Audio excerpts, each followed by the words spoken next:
Ce vendredi 14 juin, l'association Maison de la Culture du Havre présentera sa 9e grande conversation.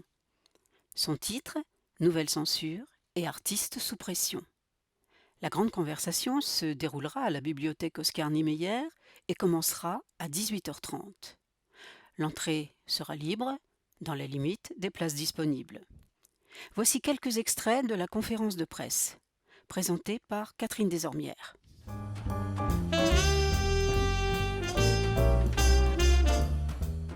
Maintenant, je vais vous parler de nos invités.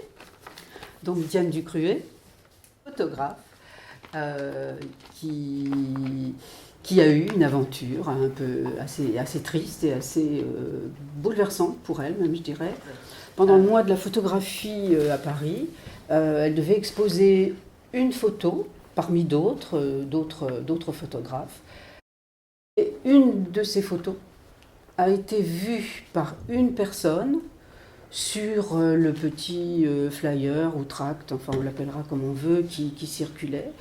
Et cette photo a choqué une dame, une personne, qui a immédiatement vu, en réalité ce qu'il n'y avait pas, mais elle a vu une forme de on va dire, je sais pas, pornographie ou inceste, ou enfin elle a vu quelque chose qui n'était pas...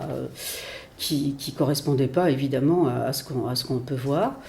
Alors qu'en réalité, Diane Ducruet, travaillant sur la famille, avait fait une photo qui la représentait elle et sa fille. D'ailleurs, je pense qu'elle montrera cette photo quand elle viendra, quand elle sera là le 14. Elle va en parler évidemment. Elle et sa fille enlacées. Voilà, on va dire ça comme ça. Et personnellement, moi quand j'ai vu la photo, elle ne m'a pas choquée, mais cette dame a été choquée, donc elle a fait appel à ses amis, à quelques amis. Ils ont protesté sur les réseaux sociaux. Enfin, ça a fait un peu ça a grossi. Cette personne, au départ, elle voulait juste protester, dire que cette photo était pas correcte, etc.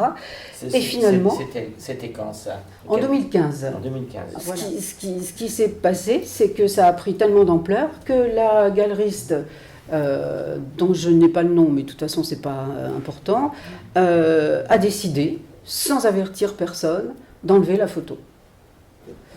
Donc pour un artiste ou une artiste, c'est quand même quelque chose de très violent.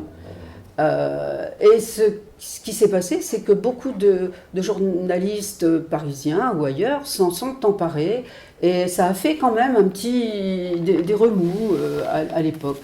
Et donc Diane Ducruet en parlera beaucoup mieux que moi le 14.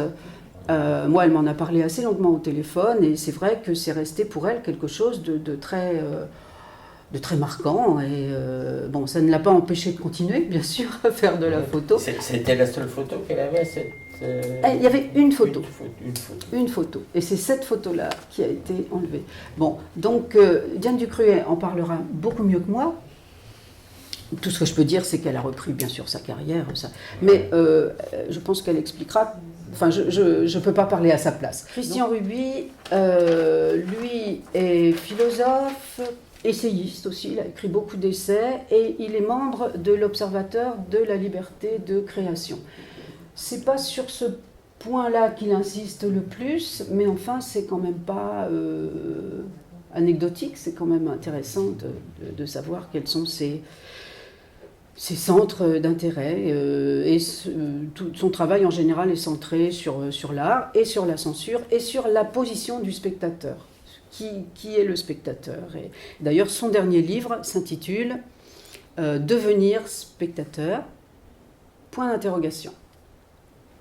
Je reviens un peu maintenant sur pourquoi on a voulu faire une grande conversation sur ce sujet des nouvelles censures. D'abord, pourquoi nouvelle? Pourquoi on insiste sur le mot nouvelle? C'est que la censure, on connaît, elle existe depuis fort longtemps. On en a des exemples, mais je ne vais pas faire un cours d'histoire de l'art, bien sûr.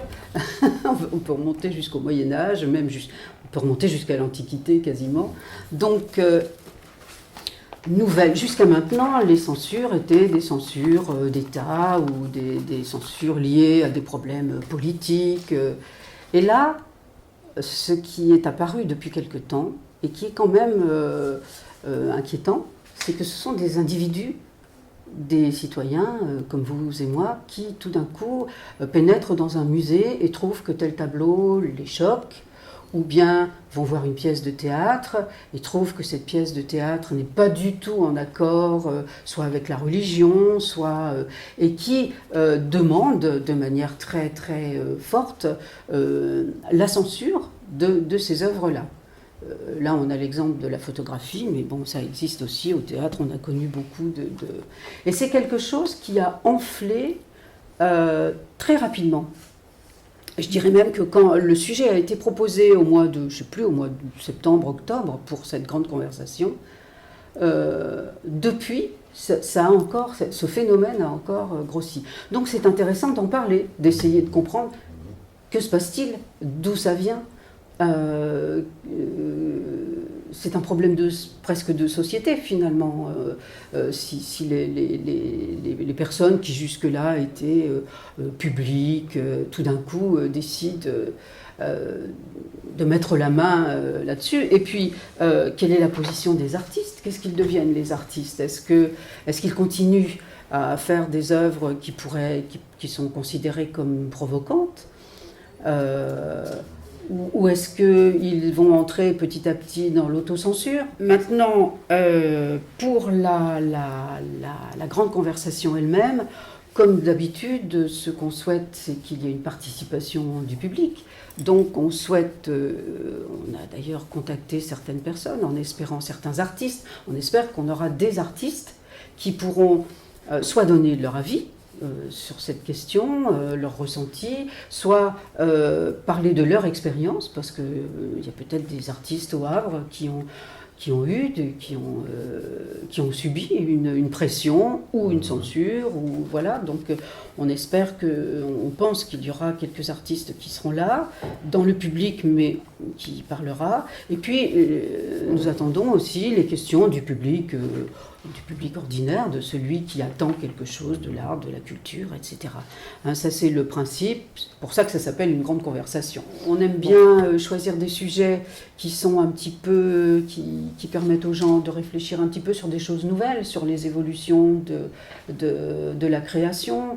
Le nu sur scène dans le spectacle vivant, c'était quelque chose qui remuait un petit peu les esprits.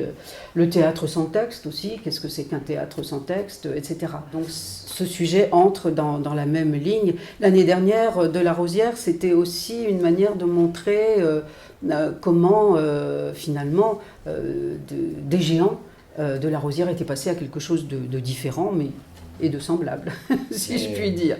Oui. Alors, je voulais dire aussi que nous avons pour partenaire donc Lire au Havre, puisque c'est la bibliothèque qui nous accueille, donc et la Galerne, puisqu'il y aura une table du libraire pour présenter un ou deux ouvrages, le dernier ouvrage de Christian Ruby, et puis peut-être un ou deux autres ouvrages sur la censure.